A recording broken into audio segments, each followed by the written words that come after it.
So what we're moving on to is analyzing regional economic integration. So it's mainly going to be in the form of empirical study, and it's going to concentrate on the African perspective. So as long as we know, and for a long period, in terms of development and growth in Africa, regional economic integration has been an important item that they've been discussing and trying to implement. And the oldest form of regional economic integration can be tracked back to colonial times, which is the one is famously should be known within for all South Africans is SACO, and that existed since 1910. So if you look at African countries in general, 53 of the African countries belong to more than one form of regional economic integration, and almost all of them entirely have based their type of growth or the type of development that they want to go about and the form of integration that they want to go about in terms of the linear model. And we looked at what the linear model is in the previous video. And the idea of what they're trying to do is to form this based on some building block hypothesis. And this is what the African Union is trying to do. Basically, what that means is divide Africa into portions, form linked or sections or regions of Africa together, let them grow together, and then add all these regions together to form the African Union in a sense. And there's a lot of enthusiasm in terms of regional economic integration. I mean, if 53 of these countries are part of more than one form of regional economic integration, then that shows that a lot of them believe this is a form that they can go forward with, that they can grow with.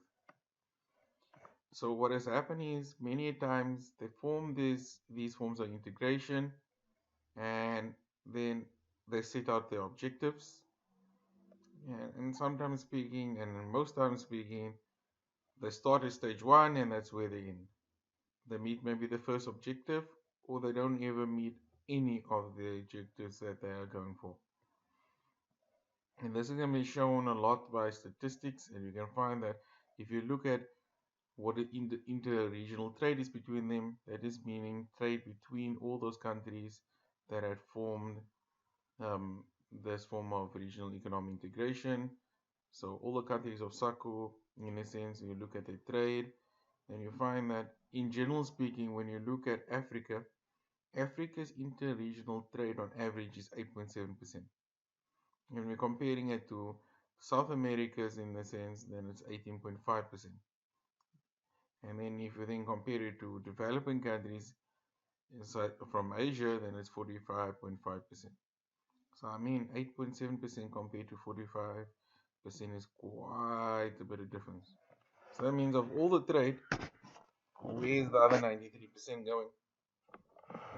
Because that means still a lot of the trade is externally, outside these regions, and that the aim of these integrations and agreements and that is trying to boost trade between these countries so that they can actually grow. And if you're not actually supporting each other or trading with each other, then what then is the reason for all this trade and these agreements? So in essence, if you look at what is occurring, and that even though they've applied all these agreements and form all these blocks in a sense, the experience for Africa in terms of regional economic integration has not really been a success. So some people might be saying, okay, what is the problem? And in general, it feels that for Africa, they've been concentrating too much on integration. They thought that if just joining hands with a neighboring country would be enough for them to grow. But in essence, they didn't look at what is actually wrong with their own countries. What is wrong with their own economic conditions within their own countries? Sometimes they actually needed to be able to develop at the national level or within their own country and fix all the problems there that addresses the growth before joining or at the same time while joining these agreements with the neighboring countries. So once the capacity has increased within their own countries, they'll be able to then better adjust as the broader market that would have come from forming these agreements with neighboring countries. There's also other issues that they need to look at, and that is also looking at the non-tariff barriers. That is meaning when the products are moving across the border to the neighboring country, to the regional member, what is occurring there? Is it things that are actually causing issues with them moving products between the two countries? We've looked at what some of those regional barriers could be, and then we might highlight a few more. So what is regional economic integration supposed to do based on the learning model? The first idea of regional economic integration is to remove borders between countries and to allow for flow of goods and factors of production and non-factor services amongst all members. And in essence, then what we're trying to create is that through trade, what we're trying to do is increase our welfare and then increase investment prospects. So we already discussed what the linear model is. And in general for Africa, they've looked at this from a stepwise and sequential implementation. So everything is going to go in a certain order and it's going to go one step at a time. And in essence, when you're doing this, you're saying, okay, for us to meet the stepwise and sequential implementation, we're going to take a certain period of time. How long is period of time? It's all discussed earlier on. And we find in general with SADC, if we look later on an example, there was a certain amount of plan that every 3 or 4 or 5 years would move to the next stage. And then what you find is that they were still at the first stage 15, 20 years later. Maybe we'll look at that a bit later. So then moving on to the rationale of regional integration in Africa. This is the paper we're going to look at. So these are the topics that came from the paper. There was the idea of economic justification and then African integration experience. And under economic justification, we will be looking at static welfare impact, growth and development. And then under African integration experience, we'll look at a marginalized continent and its regional integration. And then we'll look at colonization or the after effects of colonization and trying to move from then, and then looking at what the African Union idea was or what they tried to achieve with the African Union. So let's move to economic justification. So why would you want to have regional economic integration? So the main idea is there's some welfare impact. So we're looking at the welfare impacts on it from economic justification. So from an economic justification point of view, you're saying, okay, we will have some welfare increase by forming these agreements with our neighboring countries or within a region. How that would occur, you could argue it from a trade perspective. You could say use the comparative advantage type thing and there's a once-off gain. Or you could just argue from a side that with more markets now intertwined and more countries connected with each other, there'll be a wider variety of products available. How true is that for Africa? As we will see later, a lot of the economies were exactly the same, having the same type of product, so that didn't necessarily result into a wider range of products. If we look at how this impact has been positive, negative, and that's all got to do with trade creation. And we all understand what trade creation is. It's at least entering into a relationship with a country who is actually the cheapest producer, so that when you remove the tariffs that were imposed on this good, that you would actually have some consumer surplus gain, which will outweigh the government revenue loss and the producer surplus loss.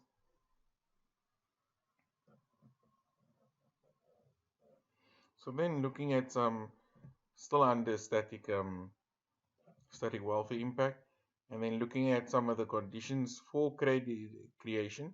This is besides looking at from the graphical point of view that we did earlier, is then looking at, okay, what are the conditions would allow for being most likely resulting in trade, a welfare increase. So the first thing that you can look at is from a customs union type of perspective. The more members that join in this custom union, the better. So if the custom union is quite large, that's a really good thing. That means, if you are having quite a bit of countries, you are more likely taking on countries which these one of the chances of one of these countries being the lowest producer increases obviously when you're having a lot more countries. It doesn't guarantee it, but it just a likelihood increase. And then at the same time, for this trade creation, it would be good that on average tariffs would decrease between all the members. And then at the same time, what could create better trade creation is if the production structures were more competitive and more efficient. And in essence, it would be then reflected in unit costs. So having a good system to produce from is important, especially from a competitive type of one. It's no use you enter into this arrangement, but you can't actually handle all the additional market size for you to produce in. So that's important for you to look at. Did Africa really meet this? From a perspective of members, they had a lot of members. So there were a bigger likelihood they would found some member that was the lowest producer. Unfortunately, when you looked at what happened, the regional trade amongst members was still exceptionally low. And we found that a lot of the patterns of what they exported was mainly still based on the colonial trade patterns. So that meaning they were still kind of doing business with their old partners or the countries that colonized them. At the same time, you look at the type of products which I mentioned earlier, it was mainly primary goods and very little manufacturing goods. So what they would do then is take the primary goods and then trade it for manufacturing goods. As you know, in terms of the terms of trade favors manufacturing goods. There's better growth prospects with it. And if you look at in terms of Africa, even if they were doing manufacturing good, terms of trade for their manufacturing good did not favor them, as it favored the foreign countries which they traded with. And then if you look at from industrial capacity type of side perspective, then you'll find that they were very limited. The industrial capacity was limited to produce manufacturing goods. So long-term growth prospects or immediate growth prospects with a bigger market just didn't exist for them. They weren't set up immediately for this growth. So you might argue then in that circumstances that if we protect the markets and allow for us to build this industrial capacity, then it should be a good thing. But it's no use to enter into such an arrangement where you're protecting the market, where you're protecting the region from the foreign firms, and this is not actually a temporary measure, as your growth inside the market is firstly low. You have a low regional trade, then how you then gonna be able to pull the funding in its essence to grow the bigger industrial capacity, then to allow yourself to compete with the foreign firms.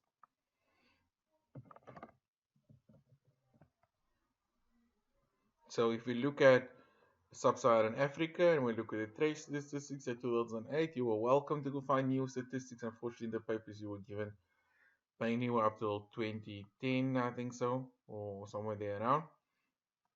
We find that in Sub-Saharan Africa, compared to that earlier thing in terms of Africa, which was under 10%, in the Sub-Saharan region, the inter-regional trade is roughly 17.8%. But we find that a bulk of our exports is going to Europe, which is 27.9%, and apparently there has been a slight decrease from 2000, the imports. And then we find also that almost 70% of the exports are going towards developing countries. They've also, in general, Sub-Saharan Africa has formed a relationship with China, but it's mainly not been in terms of Sub-Saharan Africa exporting, but it's mainly been in terms of importing goods from China. So in essence, this is, maybe you could argue, mercantilism from China's perspective, where they are exporting in bulk across the main world and finding a region like Sub-Saharan Africa to export to, I mean, and in Sub-Saharan Africa thinking, oh, we're forming a big relationship with China, we can do the imports. What China has promised on the other side to help them is in terms of alleviating the debts with other countries and that, and building infrastructure and that. But as you will see, or as you will read about, it may not have been in, as in it might have looked for in terms of African countries. Oh, this is a good thing, China's helping us, but it mainly had been for China's own interest in that. But we also find that in terms of manufacturing exports, that Sub-Saharan Africa has decreased by 15% over a 8-year period. Sorry, it has decreased by 5% over an 8-year period. So even though they form these relationships in terms of growth, the manufacturing export has taken a hit. So then what are they trading if they're trading all these exports to developing countries, and they're trading all these exports to Europe, and there's some form of regional trade that is occurring? What then are they trading if the manufacturing goods are going down? So I mean then possibly the growth has probably been in terms of primary goods, or this is what they are mainly um, trading externally in that. But yeah, the whole idea of this regional economic integration was to develop these countries and for them to eventually move and transition to manufacturing goods, and this is not what is occurring.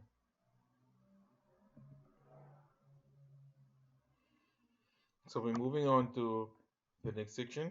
So according to, remember the slide over here, we go now to growth and development and the economic justification. What we looked at was just now the static welfare impact and some little discussion around it. So moving on to growth and development.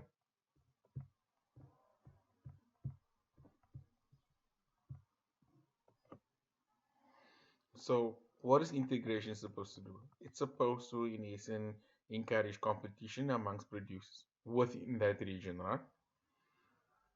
It's supposed to provide some scale benefits because now you're dealing with a larger market, and it should then give you some opportunity for specialization also with this larger market.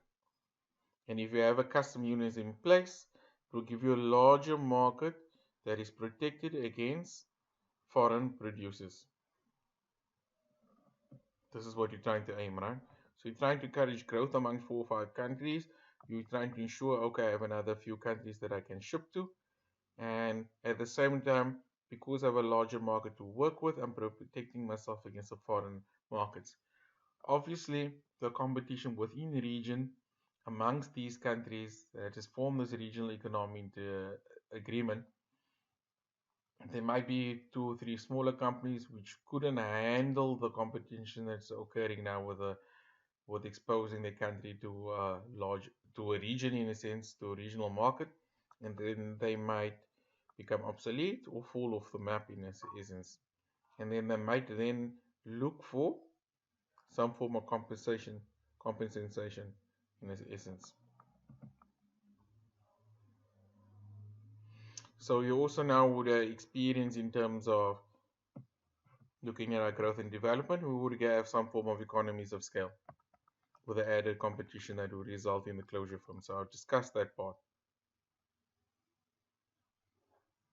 So why would we have economies of scale? We could have a agglomeration of economies.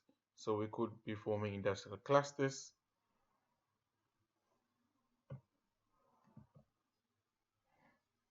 And at the same time, with this growth development that is occurring from the integration, you could have an investment increase. That's a good thing, right? You have an investment increase because you have a larger market, you have increased competition, there's lower transactional costs, there is better policy and more credible policy, and maybe you are now reducing some of the friction that's occurring between neighboring countries. And maybe because of the integration, you're having some form of increased discipline. Is it alone? Is integration in low alone, or is integration sufficient enough to bring about this investment? So it's all good and dandy. Integration can lead to these things which could cause investment to increase. But there are other things that you need to ensure is in place also for investment to increase or to at least to be existing. So any investor is looking at the market and say, am I actually going to get a return? So if the net rate of return is not really good, investment is not going to jump in. And that doesn't matter whether it's integration or not. So that is the main thing for investor. Am I getting a return? Doesn't matter what type of market we're dealing with. Investors also looking at the political, social, and macroeconomic stability. So if there's no stability, then they would expect either a higher return to compensate for it, or they wouldn't invest at all, depending on your type of investor. Also, they're looking at is the infrastructure available, so to ensure there's some growth in this market, so that I would actually get some return. If there's no real infrastructure here, then I could expect that there would be no real growth, and I would get no return on my investment. Then you're also looking at, do we have skilled workers who are relatively cheap, and is there potential for further training of these workers? So as we find that even though integration is sufficient, um, could lead to greater prospects of investment, it is not sufficient enough to pull investment. There are other criteria that needs to be met, which is not under the form of integration. So if you look at it, then these things that we now recently discussed, which makes investment, um, which makes integration not sufficient, are all things that must be handled within a country first. So they're not a regional undertaking, but a national undertaking. Okay, so that is the prospects of growth and development. We're now moving to African integrational experience. So what has been our experience? What we're finding though, as a continent and in terms of the regional integration, there's still a widening welfare gap that's developing between those developing countries who have succeeded and those who have not. And if you look at those countries that have not succeeded, most of them has been Africa, from Africa in a sense. If you look at the least developing nations, or the 49 least developed nations, 34 of them come from Sub-Saharan Africa. That's quite a bit. Sub-Saharan Africa only constitutes about roughly 12.2% of the world's population. But if you look at the total output, it's only been 1.7% of the world's output. I mean, if you have 12.2% of the population of the world, you expect it at least to have roughly also 12.2% world output. But here we're only finding 1.7% of the world's output and about 1.9% of the world's exports. And then if you look at removing a relatively good performing country like South Africa, you might argue now that under COVID we're doing really poorly.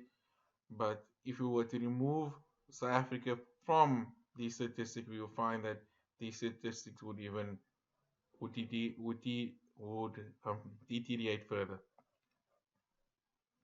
So in general, when you look at Sub-Saharan Africa, you cannot say that regional economic integration is going to be the solution for them, but there should be things like poverty alleviation that should be considered first, looking at more development approach within each country first before considering regional economic integration, or at the same time applying the regional economic integration working within the country and fixing the issues within each country first.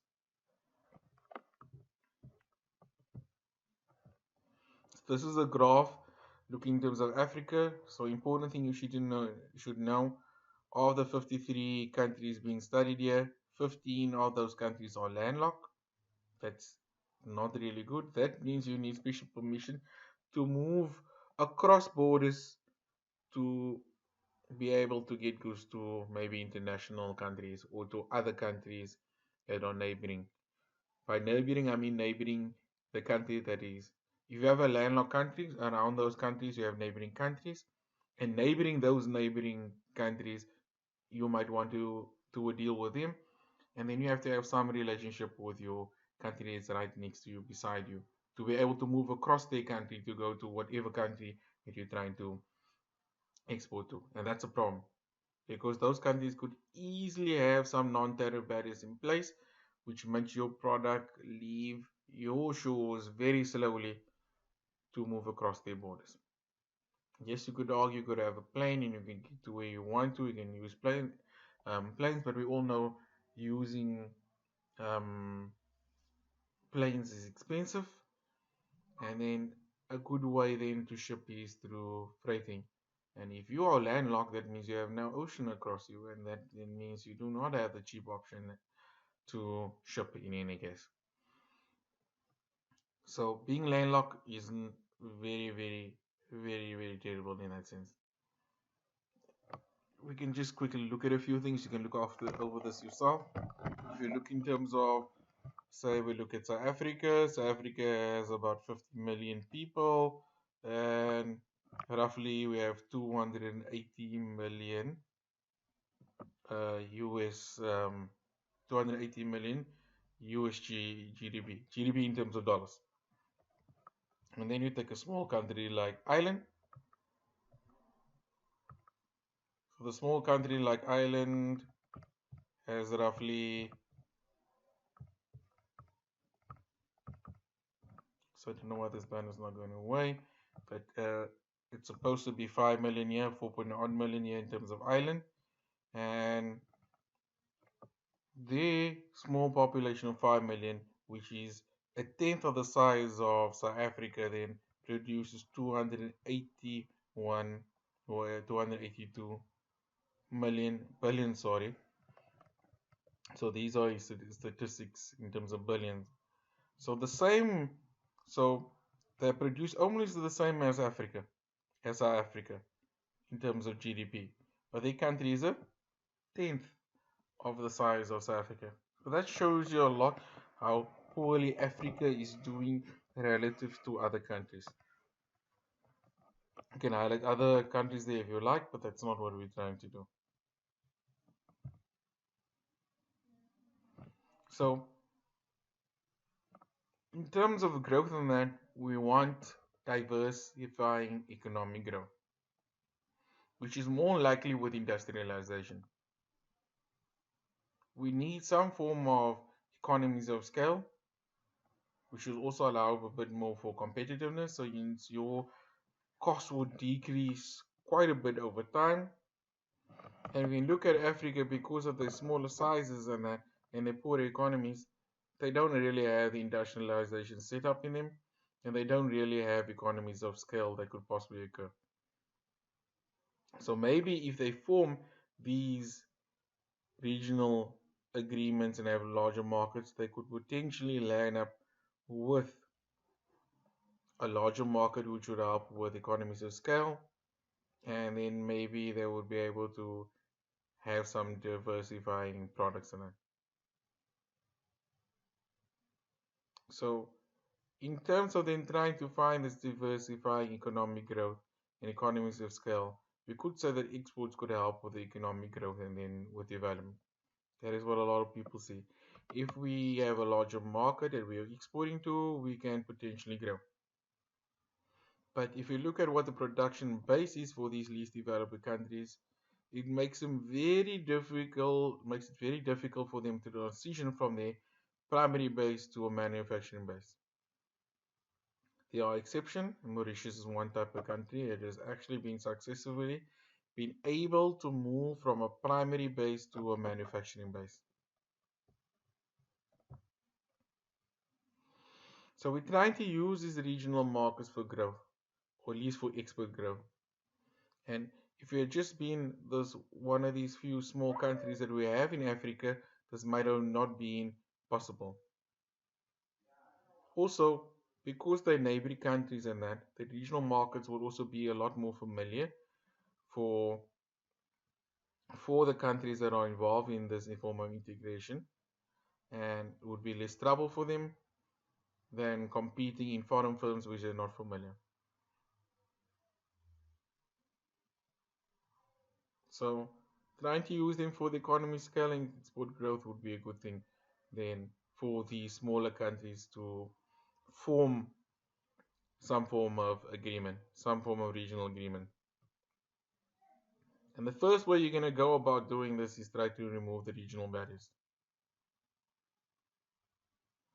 And many other ways to try to gauge if these barriers are being removed is to look at inter-trade. So that was the regional trade things that we looked at earlier to see if it has been a success. And we have seen that statistic-wise, it's not been a success yet. So now we're moving on to post-colonialization experience. So a lot of colonization started roughly in the 1960s, and many of these countries decided, well, let's move to, they wanted to try to rapidly move into industrialization to try to be able to catch up with the rest of the world. Remember, they've been disadvantaged previously through colonization. Most of the resources were going to the the mother country or the mother member in essence. So they try to do this with import substitution to protect the local markets, and they try to push for industrialization. They tried regional economic integration to have larger protected markets. So that was the main thing. So there's a lot of repetition of what we've been saying. So they expected though that initially they may have some welfare loss short term, but they expected that when industrialization started to pick up, started to grow, that we were able to catch up in terms of our welfare losses and actually have some welfare gains.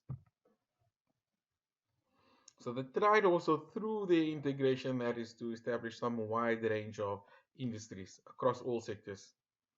So it wasn't in essence about import substitution trying to replace the foreign product with a local product, and it wasn't about trying to develop labor intensive industries. They were all about trying to get industrialization going. The only idea of import substitution was to gain some self-reliance, trying to prevent the foreign market from happening from from trying to prevent the foreign market from affecting their local growth. So once you don't need to worry about the foreign market, you can then concentrate on your own self growth. So with all these ideas that they got was mainly from them observing and looking at the empirical experiences from non-African countries, looking at the modern world, looking at those that are really at the peaks now, and says, okay, this is the approaches they use to get where they are. So they're looking at the EU's development, looking at Asia's development, and say, okay, this is the type of approaches they did, we're gonna follow this. Good thing or bad thing? It depends, right? You could argue that Africa has unique characteristics, and them to follow a model that exists out there might not be best for it. Or if you look at it in terms of new versus old, what they were looking at, a lot of people have moved away from already. So using import substitution, people have already moved from it and have been proposing free trade. And it's a matter of them catching up, and they might call for even industries in that sense. But also the world was like the World Trade Organization, GATT, and all these bodies that existed and agreements that existed and whatever had come were anti the way Africa wanted to grow in terms of the protectionist side. So they faced all these pressures in that. So they couldn't go about the old way, and they needed to try a new way. And unfortunately, the new way they had to try was what is getting pushed in forward from these already developed countries or from what the World Trade Organization had deemed the only way to grow forward fairly.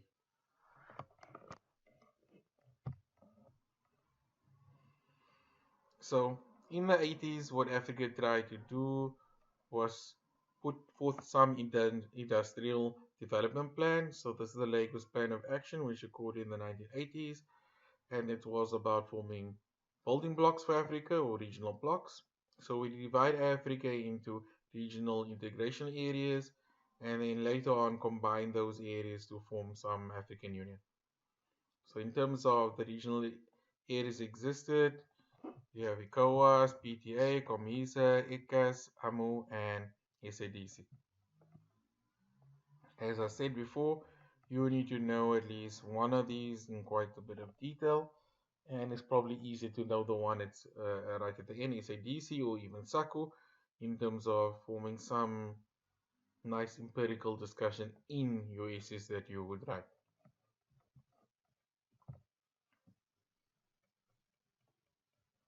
So what happened? So even though they went for these building blocks and that, what actually occurred? We found that a lot of the tariffs weren't really in terms of the regional tariffs. It's like we weren't trying to reduce the tariffs amongst all members within this region and before. So they were still saying, okay, for your country and your country, I would have a lower tariff, and but for this country and that country, I wouldn't. Also, what occurred because multiple of these countries were in multiple agreements, that then this would cause a conflict with the type of agreements they would have in terms of tariffs. So you might form one country is part of SACU or something, and then it's part of COMISA, and then the rulings between these two countries are different. And then what then do you do? How then do you implement the rulings if there was different objectives and different approaches that they were using? And then you also found some countries that didn't even listen to what the Lagos Plan of Action was, and they did their own thing in terms of tariffs and that. So that's the first problem. We formed these agreements with some objectives, but we didn't go and tackle these objectives. We went and did our own thing. Okay, so that's the end of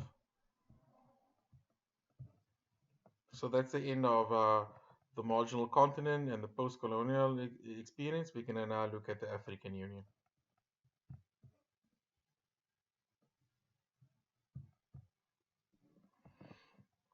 It's the African Union, or the African Economic Community, was something that was which was looked at being established by 2027. So they wanted to form some solidarity and collective reliance on each other and form some endogenous development strategy. So that is growth within Africa. Idea was to have some central bank, have one currency, have factors of production move as they want to, and even labor, capital, all those things to move across as we wanted to. And we wanted to eventually to make this free trading of goods and services, meaning no tariffs being in place. And the form we would go and do this is in terms of economic integration, some social development plans, and some political integration. This is what we were trying to move towards or utilize as a strategy.